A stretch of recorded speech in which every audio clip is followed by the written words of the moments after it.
What's going on, guys? We're here. Hey. We're not live. Me and AdrianFenix are back with another episode of Keeping Up with the Pokers. Adrian, Happy to be here, man. what's happening, man? How you doing? I'm doing amazing. I'm feeling good. I'm back in the gym, getting some exercise, stopped drinking, feeling alive again. You know, so we'll hop right into the episode here, guys. For you guys that don't know what this show is all about, it's a show where me and my buddy AdrianFenix break down and talk about the current happenings in the poker world, in the online and live poker world, both. And I guess we'll get right into the new show feedback now. We just did our last episode from Las Vegas in person together. There were some great comments on YouTube, some comments suggesting names for the show. I think we're going to keep up with Keeping Up with the Poker. But Adrian, there was also some other comments about the solo cup you had in your hand, and it kind of goes in hand with the comment you just said about the drinking and the women were out there, man. What'd you think about Vegas? So did Vegas take over your life a little bit? Yeah, of course. It spiraled a little bit out of control. A little bit too much drinking, but not to the point of no return, thankfully. Like, we were able to bounce out of there and get back together pretty quickly over here. Yeah, somebody did comment that I shouldn't bring the cup on the show next time, you know. So. Little did they know I was drunk too. I mean, I don't know. I guess I hide it better. Maybe I needed a cup, but I drank. I think I drank more than almost anyone I know in Vegas this summer. Yeah, so, the drinking gets you there. It does. It really does, man. So new show feedback. Any feedback? We got a lot of comments. We got a lot of stuff on Twitter, some stuff on 2+2, some stuff on over on Reddit Poker. Any feedback stand out to you in terms of the show? People say it's been overwhelmingly positive, and I'm really thankful for that. I'm happy people are enjoying it, and they are giving us some good suggestions for, editing it a little bit and overall how to approach it. Somebody that we both disagreed with said that we should bring more seriousness to it effectively, and we did not agree with that. We wore button-up shirts for today's episode, so we're taking this seriously. Joey specifically changed into his button-up shirt like to raise the level of professionalism. So we're taking it seriously, guys. We're taking this very seriously, guys. And some people suggested that we put links, the things that we're talking about, in the description from now on. I will make sure that is there. The links will be in the description below. And that's it. Let's get into the episode, Adrian. First topic we got up here is the main event final table. Now, for those that don't know, the main event recently took place, and the final table is going to take place. It'll take place soon, Adrian. It'll take place October. When? Wait a second. October 29th, 30th, November 1st. Wow. Are we still going to be excited about that at that point? I mean, maybe 7 years ago when they came up with the idea for the November 9, we'd still be excited. But do you think people are still like, oh, I can't wait to fucking watch Honestly, I forgot about it until you reminded me today. So realistically, not really. So, they started this idea. For you that don't know, they have the final table coverage. They air the episodes on ESPN. And when the last episode's aired, then they go into the final table because they think it's better for ratings or better for... They do it live. I don't know why they still do it. Obviously, ESPN, they know everything. They're the smartest people, etc. So they must have an idea. But idea a little outdated, Adrian? What do you think? A little bit. Unfortunately, I believe they have a contractual clause that's going to make this happen for another year or two, and then maybe it'll evolve. I assume at that point they're going to see a need to evolve it. So I do think it will change just out of necessity. Who knows, though? Who knows? Sometimes things just keep going until they're killed. So they're dead. Yeah, I think it's really unlucky how you take the World Series of Poker, Adrian. You got the World Series of Poker. It's the premier poker series in the world, and it's the same thing every single year. The same thing, literally, the same layout, the same everything. Like, you'd think that they might be a little bit inspired by some other esports stuff or by some other stuff. Let's make the presentation of the fucking rooms a little bit nicer. Let's do something different. How can it be the same for the past 7, 8? It's the same exact thing. The final table stage, pretty much the same. They added a place for 2 more tables. I don't understand. I don't know. Maybe they just need a little committee of people that would give the right people the right feedback. Because the right person needs to hear it for anything to happen, most likely. Right. And maybe the right person just isn't aware of that. Maybe. I don't. It's all under the corporate thing, and things are slow to move, and contracts are signed, and it's hard to innovate. But right. I think I hope maybe with a little bit of pressure, it'll get better. Adrian, picture this in your mind, right? Okay. They've been using probably the same tables for the last, whatever amount of years. Picture this. Specialized. I mean, I know this might cost some money, guy. I know, trust me. I'm sure World Series of Poker not making any money. I imagine all those raked fees with the daily deep stacks, with the cash games, with every WSOP event, with the $10 bananas, with the $100 everything over there. I'm sure $10 bananas, baby. I mean, I'm sure they're not making enough money. But picture this: actually making the room a little bit nicer. Maybe getting some newer tables that are, maybe up to par with 2016 standards. Maybe I mean, I feel like there's so many ideas they can do. But let's focus on the actual main event final table this year, Adrian. So you were on the show with me, the World Series of Poker main event final table update show, and we were railing down from about 100 people left, and we're actually going to pop up the final table list of players right here, so for you guys to see. So 9 players are set. Chip leader is Cliff Josephy, aka Johnny Backs. So Johnny Backs. So I was talking about how before this that I don't think there are really any big names at the final table, and I think it's usually like that in most years. I think the online guys know the players, but the actual audience, general public audience in America, really doesn't know many of the players. And you think Johnny Backs, you think some people might know who he is, or do you think he's going to be relatively unknown?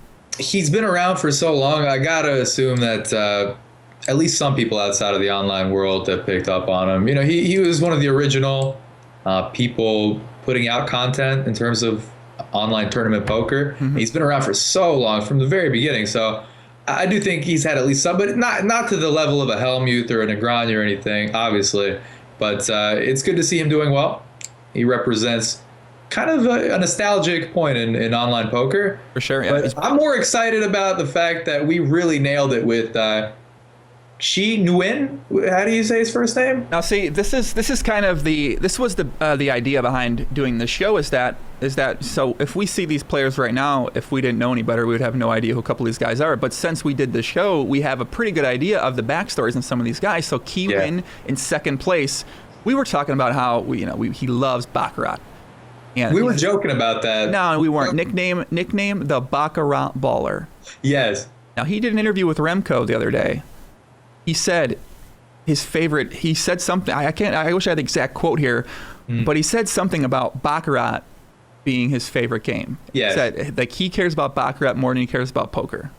We had that read on him before he said anything about Baccarat, though. Right, exactly. And I predicted that there's absolutely no chance this guy, oh no, it actually wasn't him. It was Fernando Pons. I know. So really at the final table.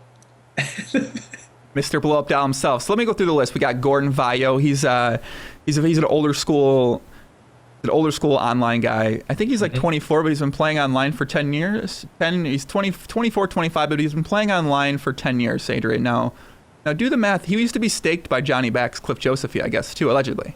He was. Yeah. Holla at your boy's online screen name. So do the math there, Adrian. He's been 24, 25, been playing online for 10 years. Yeah, it's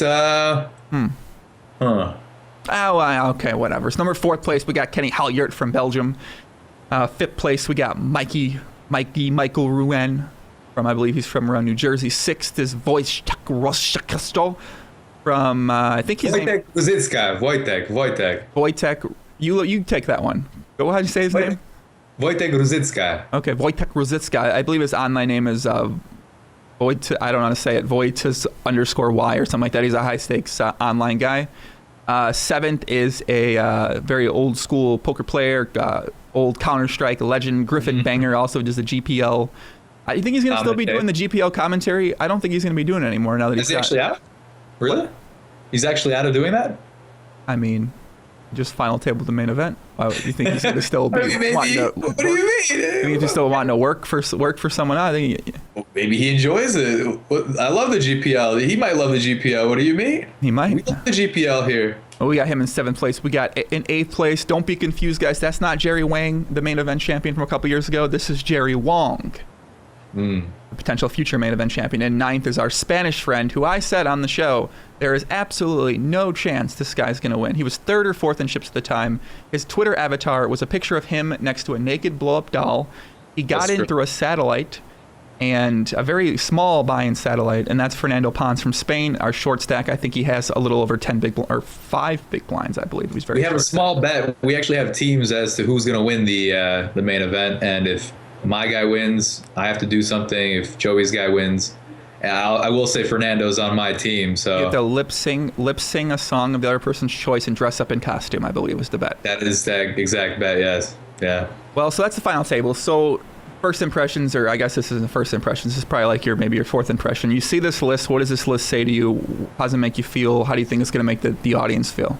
It's going to make the audience feel exactly like it has for the last couple of years, most likely. Like general public, nothing changes. Right. I mean, that's the honest opinion. You know, I wish all these people the best, but this isn't going to be some breakthrough year in poker, guys. Sorry. Yeah, I don't think so either. I mean, looking back at some old final tables, I posted some things on Twitter this week about Jerry Wang's the final table. He's praying, Lord, please let my. That was remarkable. That was remarkable. Can you imagine poker Twitter in this day and age if Jerry Wang and the competitor's wife were doing dual prayers? Do you know how many Christians lost houses after that?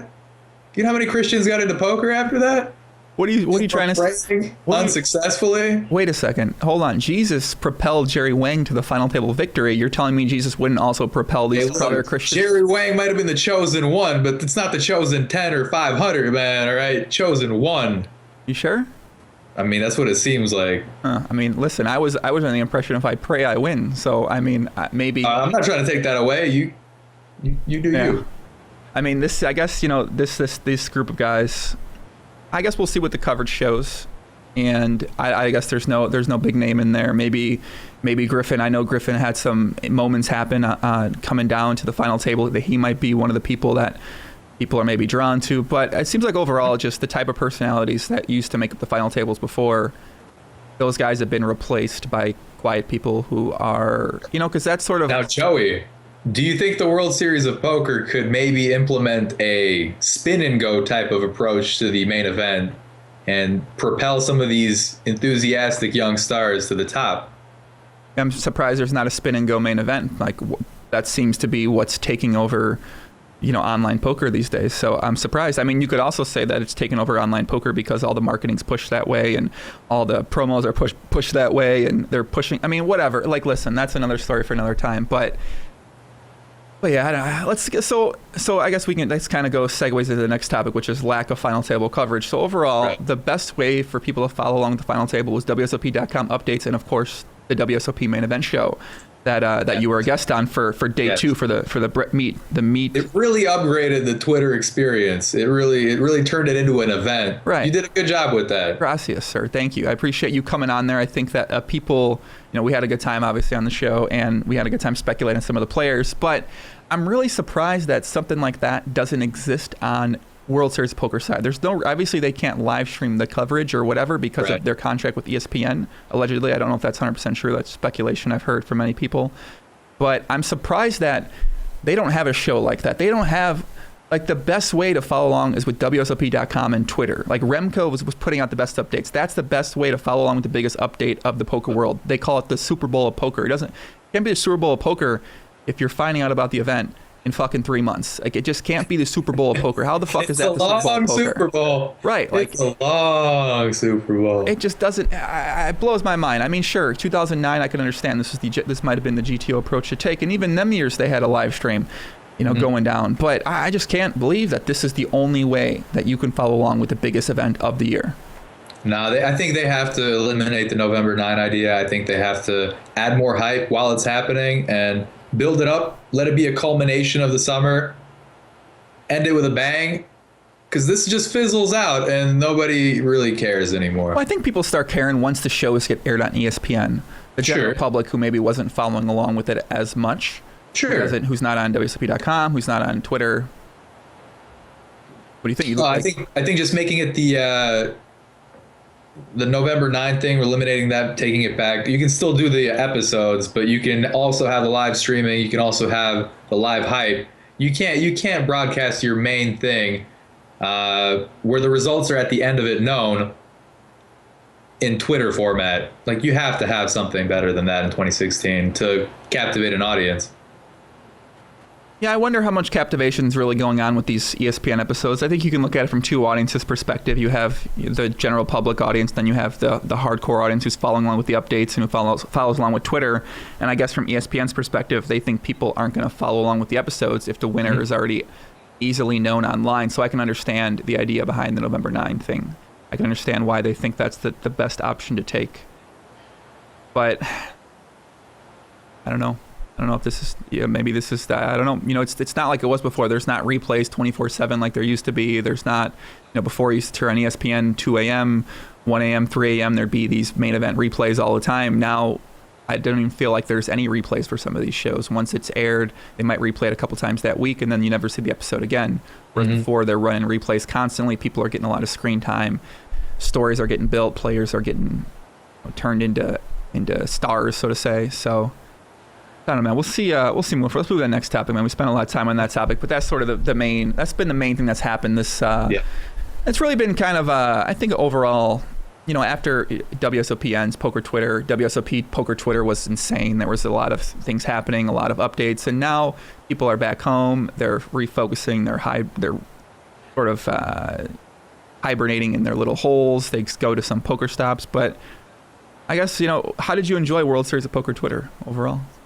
It added excitement. Without it, I mean, man, if you cut Twitter out of it, we really don't have a whole lot going on in poker, period. But the Twitter kept the hype alive. New storylines were put in place and circulated a bit. It added. I think it added overall. And I do suggest people that care about poker get involved in it, build that community up a little bit, because it seems to be where most of the action is nowadays in our little niche community. Yeah, I think so. I think it's the best way to really keep up with just what's happening or be entertained. I think, if poker's people's main passion or what they like to do the most, they sort of want to follow along with what's happening, see what other people are also talking about and doing. And basically Poker Twitter is the place to do that now. And, it seems like it's died down a little bit since the World Series. People are licking their wounds, back home. I think most people lose money at the World Series of Poker, Adrian. It's pretty disenchanting overall, you'd say? Yeah, I think the overall mood. You have a couple guys still out there, and God bless their souls, because if you're still out in Vegas right now, it's July 26th. You are soldiers. Like, you're just beat down at this point, man. Beat Dude, down. Every day is like 45 degrees Celsius right now. You're stuck out there in the desert with no hope. Let's not get carried away. You got some goddamn hope. No hope, really? What is this, like a prison? All right. No, okay, never mind. You have hope. You have plenty of hope. There's some hope. Depends on you. It depends on what you're actually doing. Mm-hmm. I think there's some hope out there. But yeah, maybe at this point in time, you don't got much hope left when it comes to making your money back at poker. Or maybe the games are... I don't know. All I know is it's going to be a lull period now for Poker Twitter, and I can't wait till next year. With that said... Poker and politics, Adrian. Now, when you hear poker players and politics, what comes to mind? Is it the most knowledgeable political minds in the world, or is it something else? Not even words, man. Just a little bit of that, man. Like, honestly, I definitely don't look to my poker players for my political input, and there's been so much. This obviously everybody intelligent realizes how big of a shit show we're experiencing right now. Mm-hmm. And playing into it and adding to that, you're not changing people's. Maybe if you have an effective way of accomplishing your goal, sure, but spamming Twitter with it, I promise you, is one of the least effective things you could be doing with your time and with other people. Like, people see that, you're just tilting them up. They want less of that. Honestly, let's focus on some better things.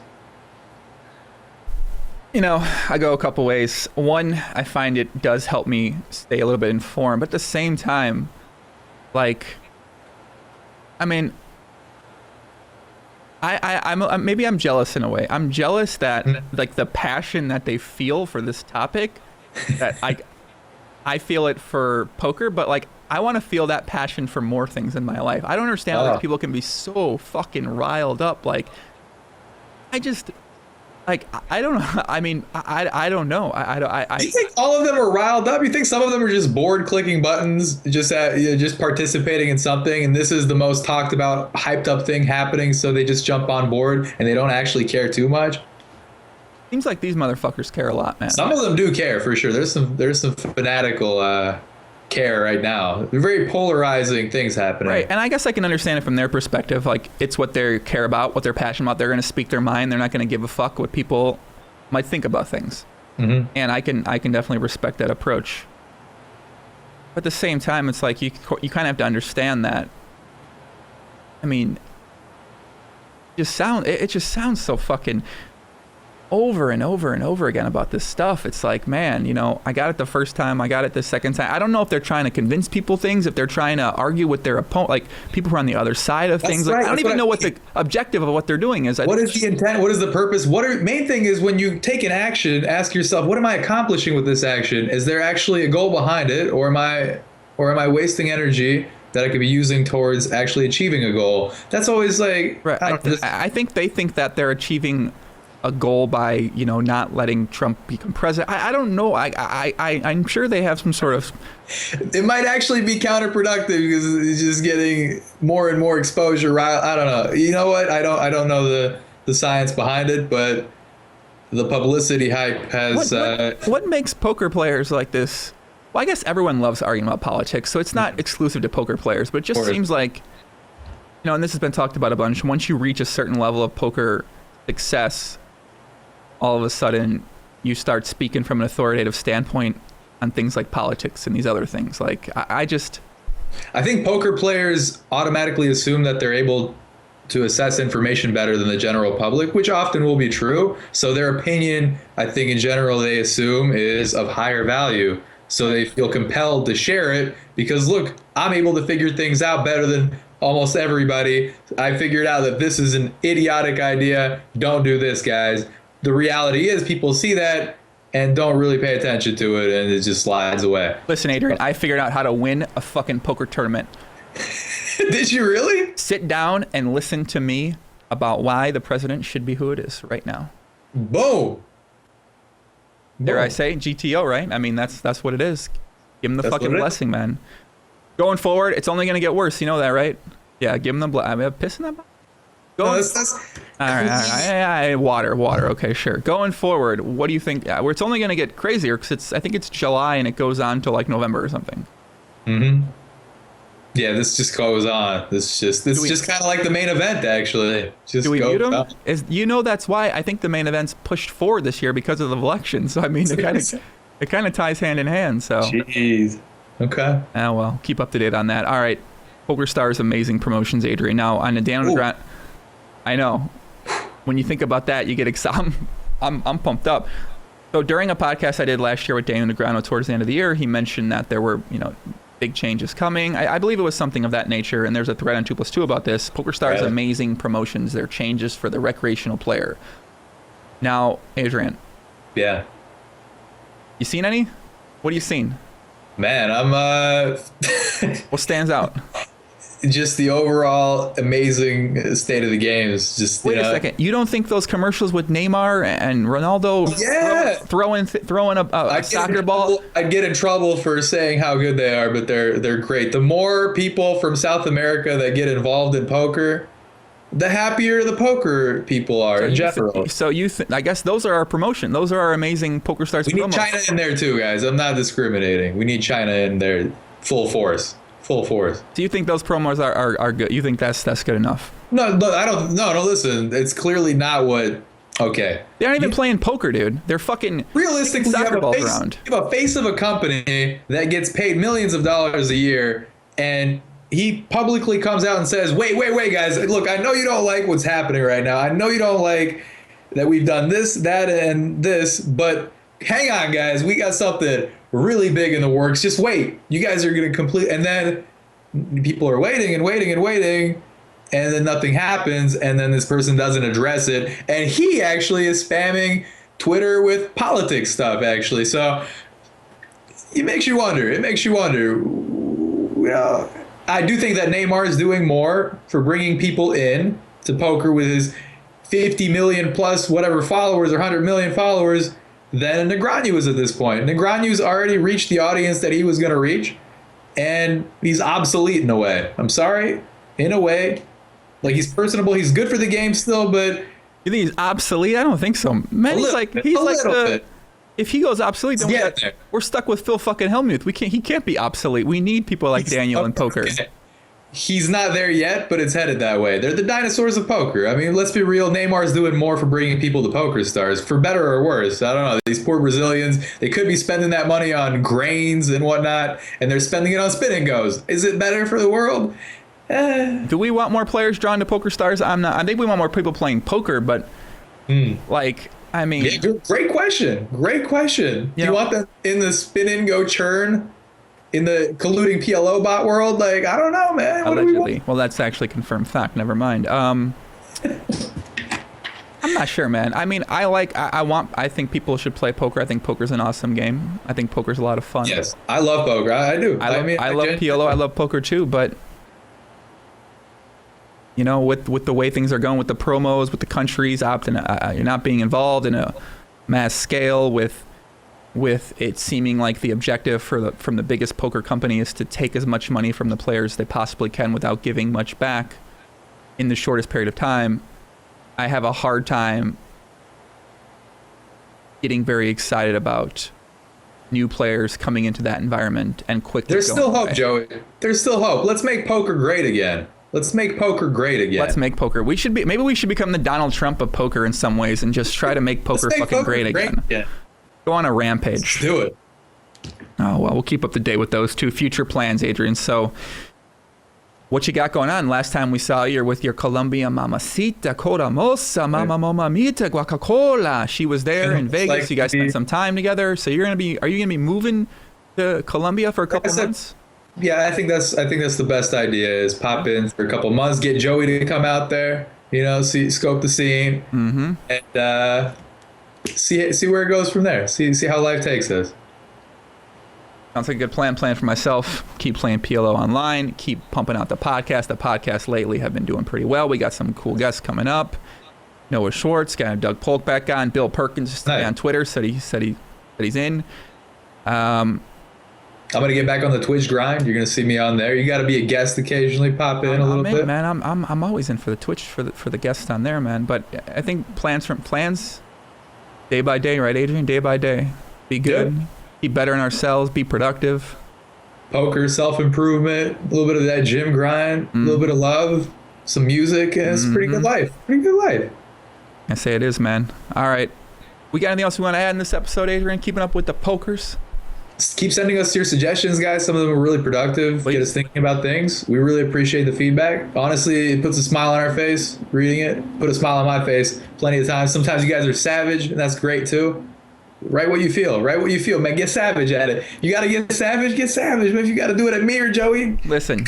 Come at whoever you want, man. Listen, you think we fucking suck? Tell us. Let us know. Let us know. Don't be quiet about it. I improved, honestly. Like when I did a podcast with Joey, somebody dropped some feedback about certain thing I was doing. I changed it, and it was better. I learned from it. Honestly, constructive criticism is the best. See, I stutter right now. Somebody's gonna be like, "Fuck your stutter. I don't like you." And, you know, just let us know. Let us know. Don't let them know that. Yeah, for myself, I can take all the criticism at this point in time. I don't mind. Throw it at me. Give me all you got, man. I give me the good and bad. So I'm ready for it. Maybe we can end with a question to the audience too. Like, remember we had the question, would you rather be Fedor or Jason Badreg Mercier before? Now, what should the question of the show be, Adrian? If they made it this far, shout out to you, by the way. What should the question of the show be? Wow. We should come with a question for them next time, I think. But we can get a question right now. Give me a question, Adrian. What do you guys suggest that the World Series of Poker should do about their coverage format? How do you think the World Series of Poker coverage could be done better? What do you think ideas what would you want to see be implemented on an ESPN show or a live stream show or updated show or Twitter? Anything you got? Give us the ideas that you got. And that's it. Who knows? You might change the world. Make poker great again. Make poker great again, guys. You might be able to make poker great again. God bless. God bless. Amen, guys. Much love. Peace out.